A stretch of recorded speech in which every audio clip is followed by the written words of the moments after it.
game. He's the only one out of the midfielders with the ability to progress the ball and to distribute the ball from the back against Atletico's pressure. I'm not entirely comfortable with Tchouaméni in that particular role, and with him having to do such things. So you take the good with the bad, I guess, with Camavinga. On the other hand, the team will be pretty flat offensively, in my opinion. He was taking on the Ceballos role tonight. Like everything offensively, or at least in the midfield, was going through his boots. Offensively, it was more Rodrigo, obviously. But in terms of the midfield and the distribution of the ball, it was just everything going through him. And he's not as brilliant as Ceballos in that regard and in that profile, but he's definitely better than Tchouaméni in that particular sense as well. And Modric starting in such a physical and intense game as the Metropolitano, I'm not entirely sure. So I have second thoughts. It's going to be a tough decision for Ancelotti. For what it's worth, I thought Tchouaméni was fine tonight. Yeah, I mean, I I think he read the game well. He had some nice interceptions. We're gonna take a super chat and then just get back to some other points. Alberto Bitar says, "Who do you think Jude replaces in the 11 or in the return leg? Brahim or Camavinga? Any chance Modric starts?" I think it's going to be Brahim pretty clearly. Yeah, no question. I also believe Bellingham is not suited to play the role Camavinga played tonight. Like, especially when you have the lead. Like maybe with 20 minutes to go, Atletico leading the tie, and you need a goal. Maybe you can put Bellingham there and try to play like all in and go crazy for a goal. But makes no sense to me to play a double pivot of Tchouaméni and Bellingham at the Metropolitano. So, yeah. I mean, I just don't think you can just insert Jude in for Camavinga in this formation and have Brahim and Vinny and Mbappe and Rodrigo. It's already a push to have Vinny and Rodrigo and Mbappe in the team together. And if you want to do Brahim and Jude, I mean, it's just too many attacking pieces in one scheme. Yeah, can we stop pretending we're playing 4-3-3? It's pretty clearly a 4-2-4. Yeah. So I mean, we were arguing about this and discussing like pretty intensely about this earlier this season, especially after the first few games. Me saying that neither Brahim nor Bellingham were playing as midfielders, like they were playing with the attackers really, and they have obviously improved a lot in terms of their defensive input and their work rate and all that, and the way they defend, especially when the other team is distributing the ball and controlling the possession. But in terms of pressing and distributing the ball from the midfield, it's pretty clearly a 4-2-4. It's just neither Brahim nor Bellingham do a lot distributing the ball from the back. Bellingham does a little bit more than Brahim, but it's still down to the two midfielders to distribute the ball from the back. Yeah, for about a month now, it's been basically 4-2-4 and then 4-4-2 on defense, where Rodrigo goes on the right wing. It's either Jude or Brahim goes on the left wing. And then there's a double pivot of Tchouaméni plus whoever is basically healthy. Rodrigo getting in behind Galvan pretty early, regularly. Are you surprised maybe we didn't see more of it as the game wore on? Like for the first 20 minutes, I thought that was just going to be the entire game. It was like Fede playing that pass. By the way, Fede, amazing tonight on both ends. Defensively, offensively, there was at least 3 times he was like the last challenge to prevent Atletico from scoring. Masterful pass to Rodrigo to set up the scoring tonight was great. I cannot overstate my joy in seeing him on the field instead of Lucas Vazquez, who came on and look, at that point, you kind of ask yeah, why is he even coming in? Well, I'm pretty sure that was probably a predetermined sub of Fede is not 100%. We cannot play the full 90. Vazquez is going to come in at some point. Yeah, I agree. Valverde was phenomenal. And I think the Rodrigo thing was more down to an adjustment by Simeone. Simeone is no fool.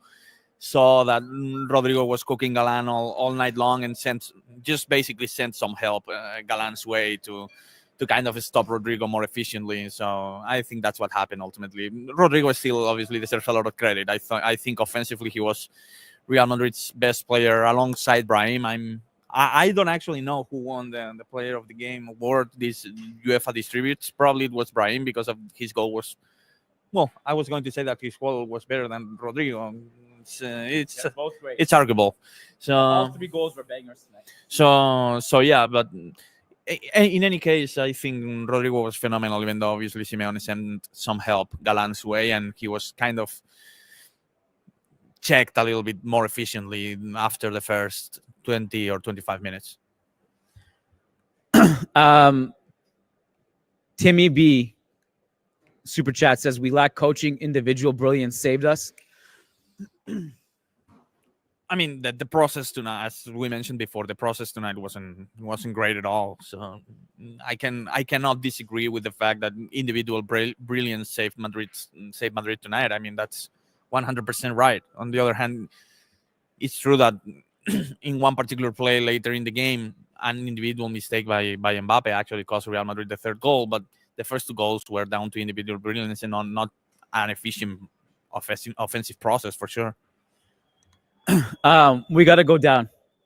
We're I did want to highlight Brahim again. There were a couple times maybe you can nitpick. He made the wrong decision. Atletico break the other way, almost cost us. For the most part, he was a fireball, and has been like pretty much, not by Real Madrid fans, but by like maybe world football standards, an unsung hero in this team. Such a great depth piece to have, an unbelievable squad player to have, a pure luxury who could start for the majority of teams. And just works so hard on defense. It's invaluable. Like the fact that, look, and again, as you said earlier, he's not Jude because no one's Jude. But the fact that you can put him in the Jude role and expect that he is 75% of he's going to work his ass off defensively. He's going to break lines. You're going to notice him one way or the other. It's an incredible luxury to have. So again, I don't even know how to check man of the match. I guess I can just Google Rodrigo. It. Okay. It was deserved. I mean, it was either going to be one of those two. I mean, between him, Rodrigo, Fede. Rodrigo, by the way, also. Rodrigo probably won it with that challenge. Yeah. Challenge later in the game, 76 minutes. Again, another player who I think you could argue was probably, the most reliable, consistent of the attacking 3 this season. So Rodrigo, Brahim, and Fede, those 3. I thought Asensio and Rudiger were for the most part good too. Who am I missing? Did you know Mendy had an assist for that Brahim goal? Come on, man. I'm just saying. And almost scored a hilarious goal. I mean, I would have a bit generous, I think. I would have laughed if Mendy had scored that, because he had another right-footed goal against Atalanta in the Champions League. He just somehow just has things that he does with his right footer that are just shocking. I'm like, wow, what I didn't know. Okay, yeah. Anything else? Not from me. I think we covered it all. I think it's a bit too generous to give Mendy an assist there, and to also to say that he was close to that saying that he almost scored. So yeah, let's read this last super chat from Patrick. I agree that Camavinga's form has been stop-start this season and last year. However, I reject the notion among fans that he's not good enough for Madrid. Yeah, he's obviously good enough to be a squad player for Madrid at the very least today, and he's still 22, and he definitely has the potential to be an undisputed starter for Real Madrid over the next few years. It's just if someone's saying that he's not good enough for Madrid, period, that's just nonsense in my opinion. Yeah. I mean, I don't know who is saying that or if anyone's saying that, but if any Madridistas are saying that, I vehemently disagree. I think all we're saying is, like, as we said, like, I think people sometimes just mistake analysis for like hate or criticism or like unnecessary criticism. It's just analysis. Right now, Camavinga's having a poor season and he's not in good form. I'm a Camavinga believer long term, but it just has been a regression this season, is what we're saying, basically. Okay, Lucas and I are heading down to press conferences. Probably Simeone is talking by now, so hopefully we'll catch Carlo. And thanks for tuning in live, guys. If something, comes up from the press conferences, maybe we'll just post it separately. This just came in at the buzzer. Last one, guys, then we got to go. Timmy says Kylian Mbappe was too bad. Endrick would have done better. I don't know if Endrick would have done better, but I just think Mbappe was quiet and, not at his best. All right, guys, thank you so much. We will be back at some point. Thanks for tuning in. Peace out from the Bernabeu. Kian and Lucas signing off. It's been a pleasure, Lucas. Yes.